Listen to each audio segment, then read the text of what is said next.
All right, guys, welcome to another episode of the Left Side View with me, Rahul, and Amitabh. So, Amitabh, how's it going? All's well, Rahul. Hi, guys. Welcome to a new episode.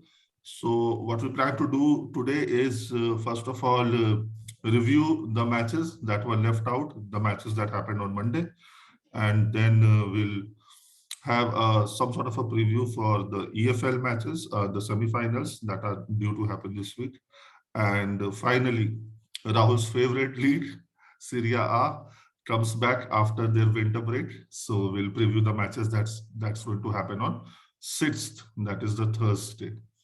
So without further ado, let's start off with Manchester United at home to Wolves. Um, a disappointing loss for United, but I would say it was shocking. The most worrisome part for United, as far as I can see, is there has been absolutely no new manager bounce. Even the clubs that are in relegation battle, when they change their coaches, there's always a betterment of results, at least for the first two, three matches. There is some sort of an uptick. But with United, they have been absolutely flat. Coming to the match specific yesterday, I think Bruno Lage just outwitted Ragnick. Everybody knew the formation that United would have 4-2-2-2. Now, the problem with this is the mid two, that is Sancho and Mason Greenwood. They would have to actually play a double role, that is of attacking and defending.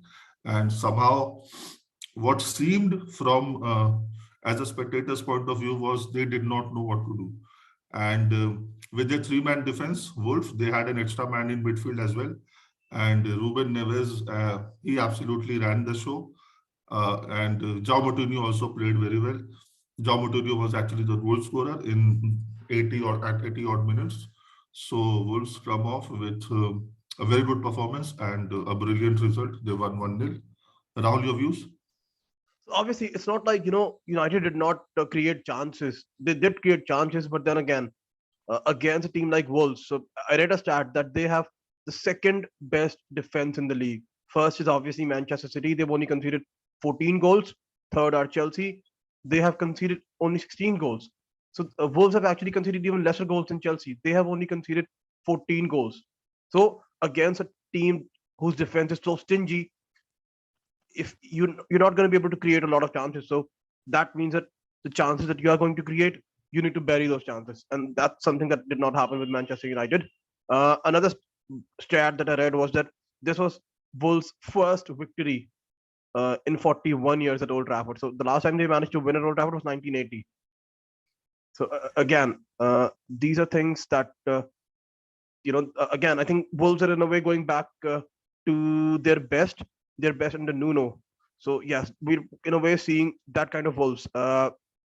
Even this season now, the fact that I think Raul Jimenez is back and he looks back to his best in a way.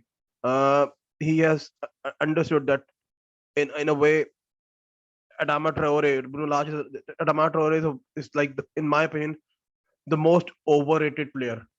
So I think he has understood how to manage him. I think he's been he left Barcelona I think 5 years ago, was at Middlesbrough initially, and then joined Wolves. He's been at Wolves. I think this is his fourth season, if I'm not wrong.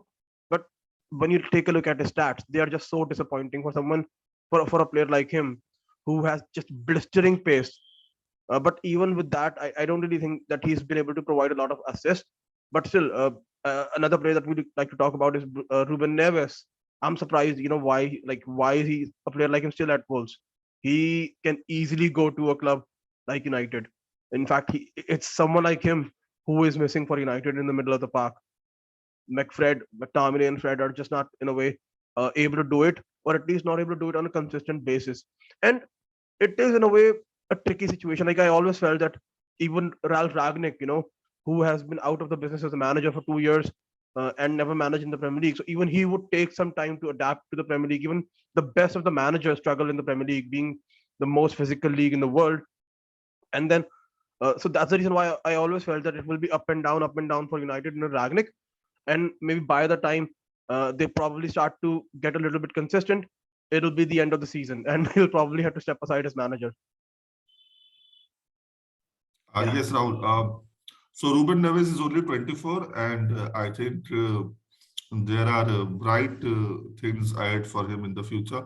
A lot of clubs have already been linked with him, and I think he is ready to take that next step. He is a complete player now. Of course, he can improve, but I think he is ready to take the responsibility of, you know, having that midfield position in a really top club.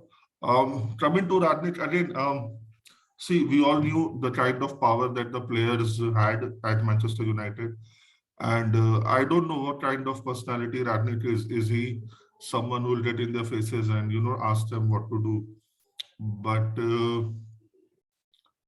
yeah, again, they just seem lost. The problem is, if I can draw a comparison, it was right before Lampard was sacked. The players did not know their role, and that is the current situation at Manchester United. They don't know what to do. They are playing poorly individually and as a collective. So, and the results, I mean, their best performance has been one half against Burnley at home, and that too against Burnley. So, I think that says it all. Um, yeah, that's it about this match. Anything you'd like to add, Rahul? Yeah, I think just one more thing. I think uh, maybe we are being too harsh, maybe we are not, but at the same time, the same logic applies to Ragnick as it did with Tuchel. When you take a look at the players, none of the players are Ragnick signings. So obviously that's a point that works in a way in his favor. But then that point only works in his favor if they do something about it. Like if they now sign someone in January, because obviously he will not have that time after January. After that, it'll be a new manager who will come in most likely, and he will go in the director's box, or in the backroom staff, and that's where he will be more in charge of. So then you never know how it's gonna be. But I mean, how much of his opinion will actually make a difference? Like, what if the player that he wants, the manager doesn't want that player? So in a way, it did look like a good decision when it was announced, but for some reason now it does seem like uh, there's still the same issue, like a lack of cohesion. Let's see. Yeah, I mean, there are so many issues at Man United, and it was never expected that Ragnick would solve everything, and that too in such a short space of time. One more thing that I'd like to just call out is maybe it is time for Ragnick to think of a different philosophy, maybe a different tactic, a different formation, because what he's expecting of his squad, of his players right now, I don't think they're up to it. So that is something that we need to wait and watch. Moving on, we also had three La Liga matches yesterday. The most important one being Sevilla against Cadiz. Sevilla won away. Ocampos scored in the 58th minute. They kept the pressure on Real Madrid. They are 5 points behind the leaders with a game in hand. Um, in another match, Villarreal won by 5 goals. Anything you'd like to say, Rahul, about these two matches? Well, yes, I think Villarreal, they needed to get back on track in a bit.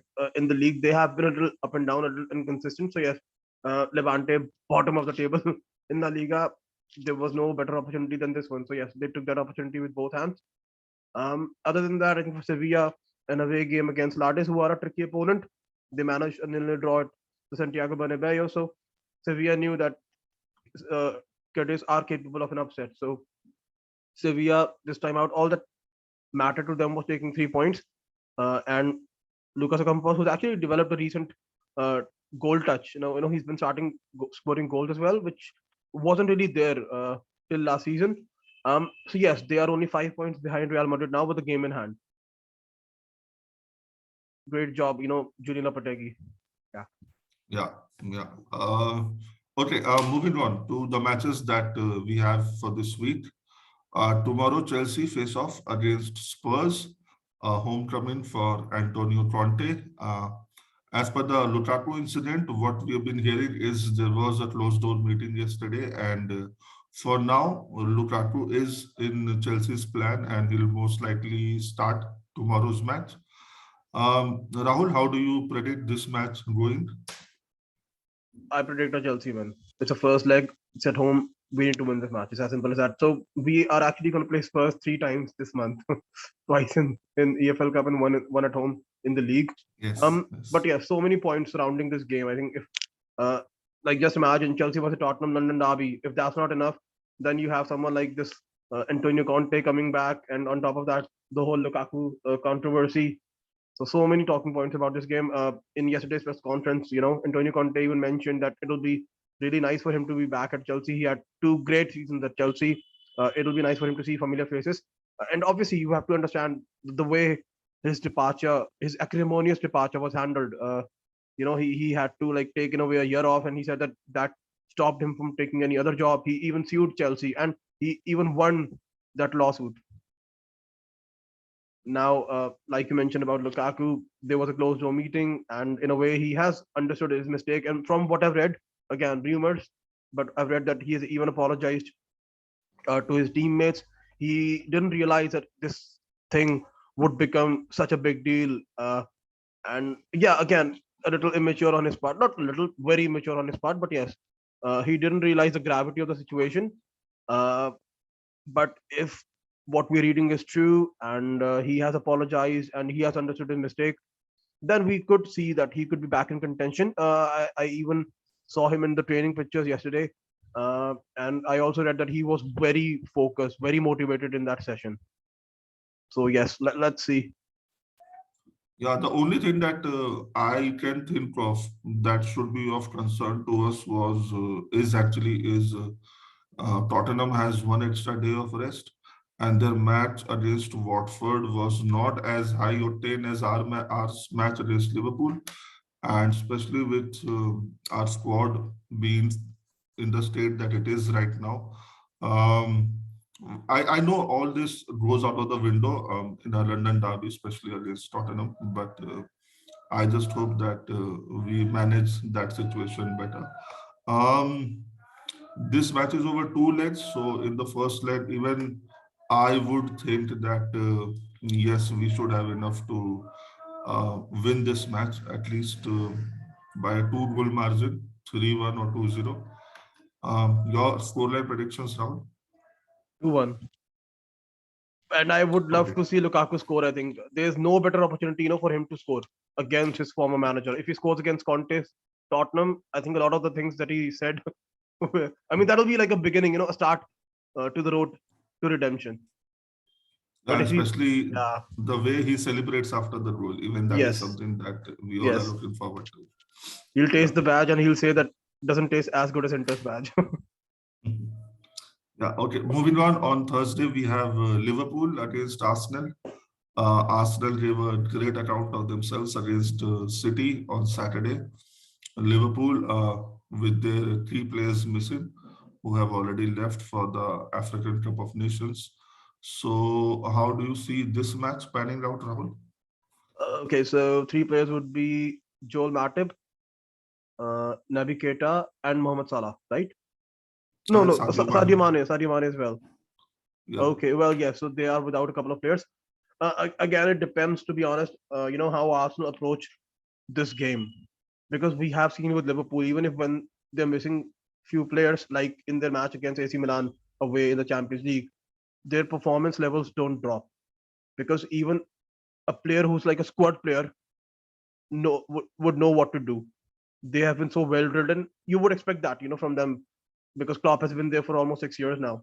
Um, So, like I said, for me, Arsenal should go all out, and we have seen that Arsenal under Arteta are capable of doing that, at least in cup competitions. They already managed to beat Chelsea in the 2020 FA Cup final, and then in the 2020 Community Shield, 2020-21 Community Shield, they actually beat Liverpool under Klopp.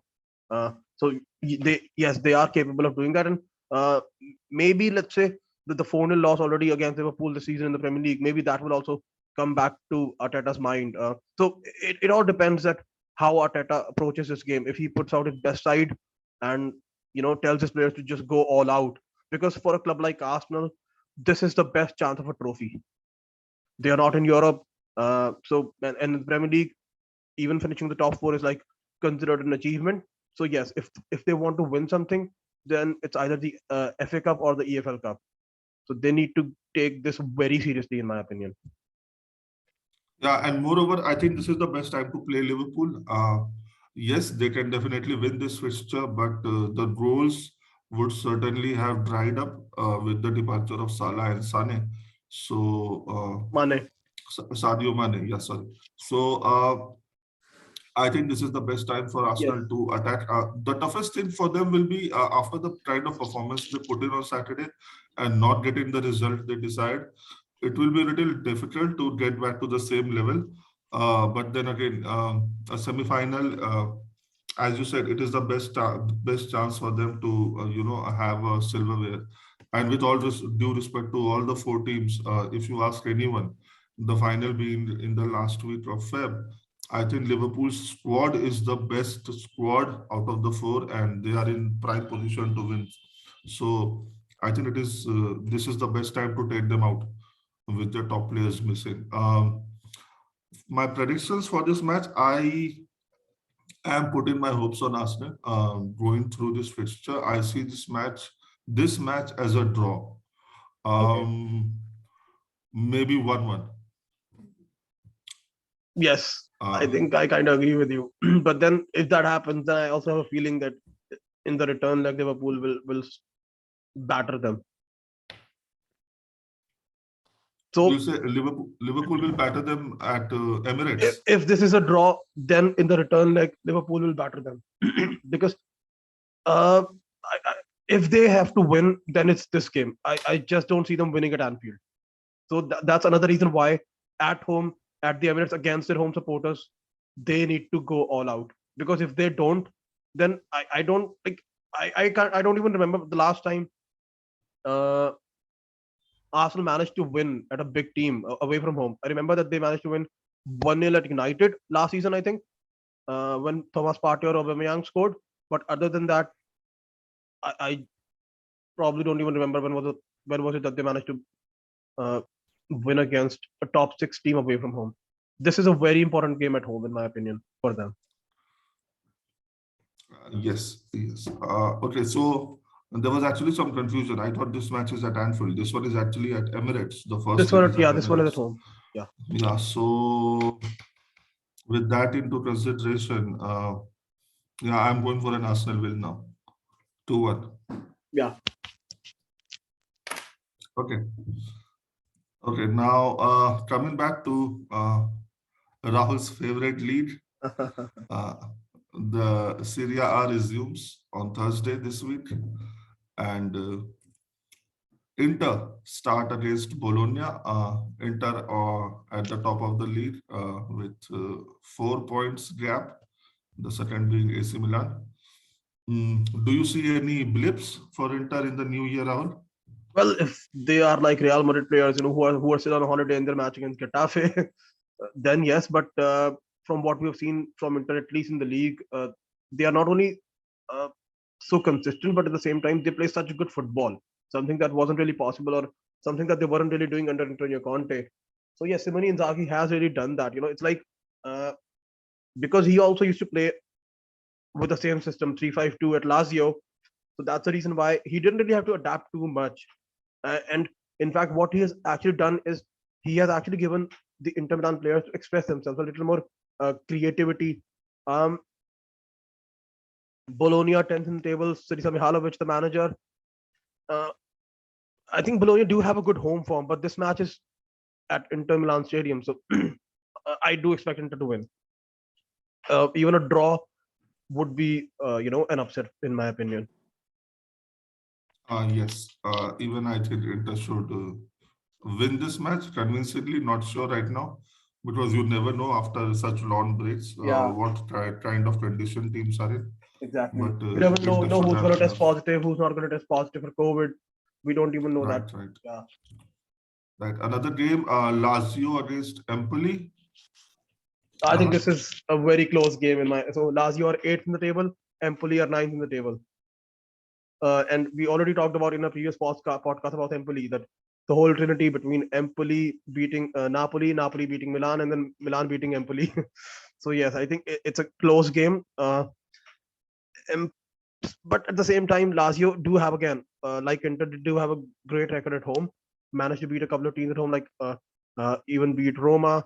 So on paper, I do expect them to beat Empoli, but like I mentioned, that Empoli actually have already managed to beat a team like Empoli away from home, so they are capable of beating Lazio away from home as well. But yes, I think for a team like Lazio specifically, a team like Maurizio Sarri, because of the way they play, this winter break would actually make a lot of difference because of the way that they play the possession football.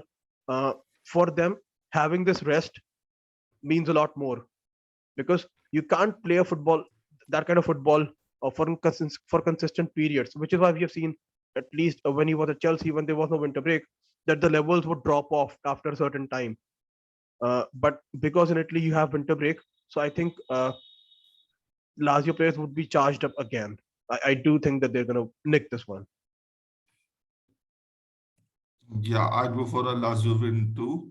Mhm. Um, the next match, Atalanta against Torino. Atlanta did not have the best of ends to 2021.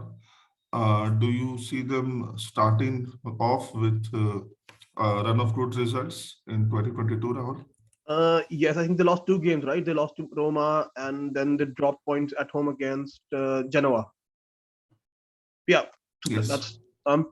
But then yes, I think Gianpiero Gasperini has realized that they needed some creative spark.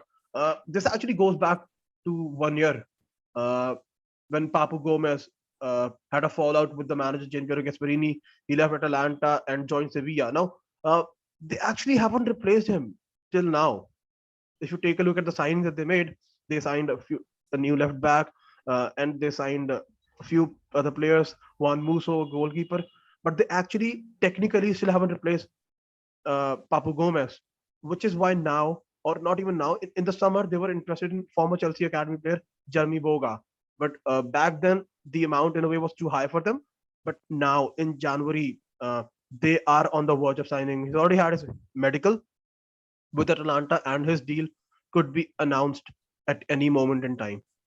So they have realized that they needed a bit more creative spark. And on top of that, I think uh, because a couple of signings that they have made, like we've talked about previously as well, with Atlanta signings, it's more about quantity and not about quality. So which is why a lot of those signings haven't really worked out. There's Russian player Alexei Miranchuk. His signing hasn't really worked out. So he's also on the verge of joining Genoa on loan, I think, or maybe it's a permanent deal, but he's on the verge of leaving the club. So they realize that they do need to spend money, and they need to go for quality over quantity. So let's see if someone like Jeremy Boga can come in, and if he's registered to play, uh, if he can start this game. But yes, they do need to, I think, get back on track. I think you don't really expect Atlanta, at least these days, to drop points 3 games in a row. Even two is like such a big deal. That's how good they have become. Playing at home against Torino, even Juric Torino, the manager who led Hellas Verona last season to eighth in the table. Um, but yes, I do think Atlanta uh, will will win this match. Yeah, and now coming to the two biggest clashes of this round of fixtures, AC Milan against Roma, Zlatan versus Mourinho in some sort of a manner. Um, Milan right at the top, Roma trying to get into the top four. So, how do you see this match at the San Siro going on, Rahul? I think this will be a little different than the match at Roma's home stadium. I think Roma lost 2-1 in that match. They even had a player sent off, if I'm not wrong. And Mourinho, Yes. you would just imagine Mourinho to be seething after that game, which is what happened. But then again, this is like a new game, and Roma. I think even Roma dropped points last match at home. I think it was against Sampdoria. So Roma first they managed to beat Atlanta 4-1 away from home, and then you would expect them to take that confidence into account, win their next match convincingly. But that didn't really happen. They dropped points at home to Sampdoria. So even they need to get back on track. Um, I think the problem for AC Milan is that they are missing a centre back. Like Evan Simon Kjaer got injured. They have been trying to sign another centre back. Even Lille's Sven Botman has been uh, linked with them. He has been linked with Newcastle as well. I think they've already made a bid of 35 million pounds, but Lille have still not accepted that bid, even though they know that they are under financial constraints, but they still uh, don't want to let him go in a way. So I think it's this guy, it's Abdou Diallo of PSG, and one more player who has been linked that is in the short list of Paolo Maldini, that Paolo Maldini wants to sign for AC Milan. So it in a way on paper, AC Milan do look stronger. Uh, I know that they're playing at home as well, but for some reason I have a feeling that it could be a draw. I don't know why, and maybe that will actually trigger AC Milan to sign a centre back sooner than later. Yeah, I think they're also in need of center forward, someone with pace, as we have already discussed in previous podcasts. So So yeah, let's see. AC Milan against Roma. Yeah, I see these teams canceling each other out, quite frankly. yeah. Especially away from home, Mourinho, I know how he'll set up the team. Maybe one of them will nick it, but my money is on a draw. Mhm. And finally, we have Juventus against Napoli. Your views, Rahul? So you asked me why I love Serie A, right? It's because every week you have at least one big match because there are so many big teams. So in fact, this week we have two. We have AC Milan, Roma, and we have Juventus, Napoli. Yes, so I was taking a look at the corresponding fixture, and the corresponding fixture took place at Napoli Stadium, the Diego Maradona Stadium, when they managed to beat Juventus 2-1. Because at that point in time, Napoli were just flying so high. Uh, they were actually top of the league. It took them a really long time to actually lose as well. They were, I think, the last team to stay unbeaten in all five European leagues. So yes, this game is something that is really crucial. In a way, Juventus did have a mini revival before they went on a winter break, but let's see again. Juventus this time playing at home against Napoli. They do have their concerns when it comes to scoring goals. Even Alvaro Morata is so strongly linked with a move to Barcelona. Um, I have a feeling that it could be a draw.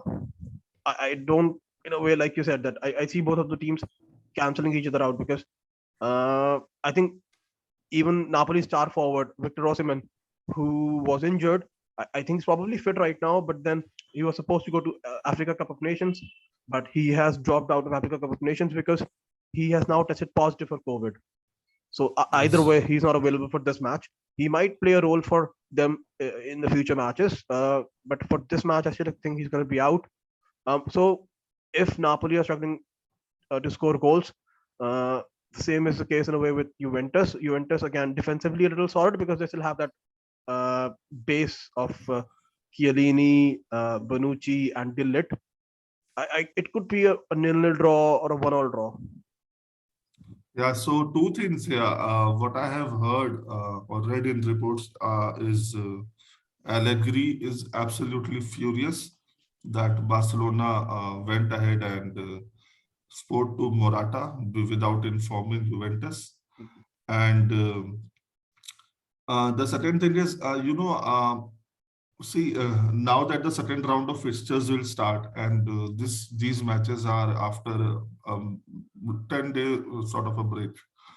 So you never know what form or what fitness teams are in. I think these two matches, had it been a little later in the year, with teams exactly knowing what they want, in order to achieve their respective targets.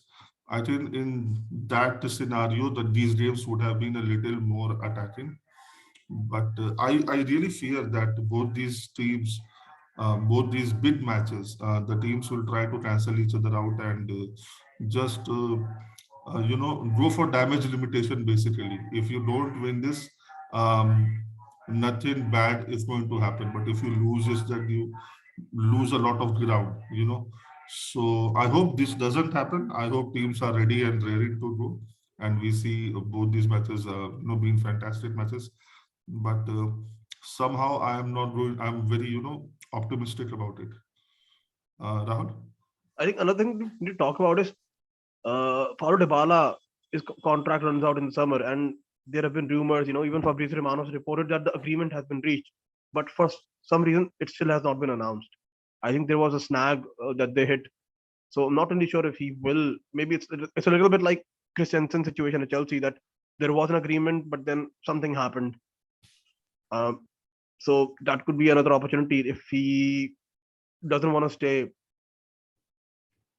Yeah, because they Yeah, need a and striker. these days, we also don't know the kind of magic they have to do on the accounting side of things before they announce anything. So maybe they're waiting for that. Yeah. And with the Christensen news, yes, another piece of news for all our Chelsea fans: Thiago Silva has signed an extension, 1 year extension, and he'll be with us for the next season as well. So at least one out of the four, one is done and dusted right now. Uh, let's see how it pans out for the other three. So this reminds me actually that we talk about Chelsea's defense, right? So I read today that he has changed his agents, Christensen. He has signed some agency who has very close links with Barcelona. Maybe I think he does want to go to Barcelona. I mean, and if that is the case, then we should actually let him go. Why keep a player who Yeah, doesn't want to stay? yeah, Because obviously, in a way, he also deserves to play for a club regularly. At Chelsea, he will be in a way second choice. He will either be behind uh, Thiago Silva in the center of defense, even though he's going to be only there for one more season, but he will be second choice. Or if Chalobah or Aspilicueta are not playing on the right, then he will play on the right. Or if we want to, I mean, he will obviously get to play a lot of games for Chelsea. I'm not saying that he won't, but maybe he just wants to play for a club like Barcelona, wherein he will be selected automatically, like every week, which is yeah, also okay. And at the same time, like we've talked, he is someone who is out of the four players that we have, he is the one who is most replaceable, in my opinion. But yeah, we can go back to our yeah, Serie A preview. yeah, yeah. I think we're done. We're done with Syria, and yeah. See, it's the same both from the player's point of view and the club's point of view. If one of the parties is not happy, I think it's just better to let them go. Yeah, Because nothing good can come out of a stalemate sort of a situation. because like with Rudiger, we know it is about money. He wants more money, but with Christensen, uh, it's like he is not saying no to Chelsea. He's first waiting for Barcelona to come in. If Barcelona comes in, then he will join Barcelona. If Barcelona don't come in, then he will say yes to Chelsea. So we don't want those players. We want players who want to join Chelsea, want to stay at Chelsea. Yeah, Why? yeah, and It's like Chelsea as are a second Mr. option. Yeah, yeah, as Mr. Great Johan Laporta said, we are back. Let's see what they are back up to. Yeah. Okay, so with that, we come to the end of this podcast, guys. Thank you so much for your time. We'll be back with another episode after this week's round of matches. Thank you so much. Bye bye. All right, guys. Thank you.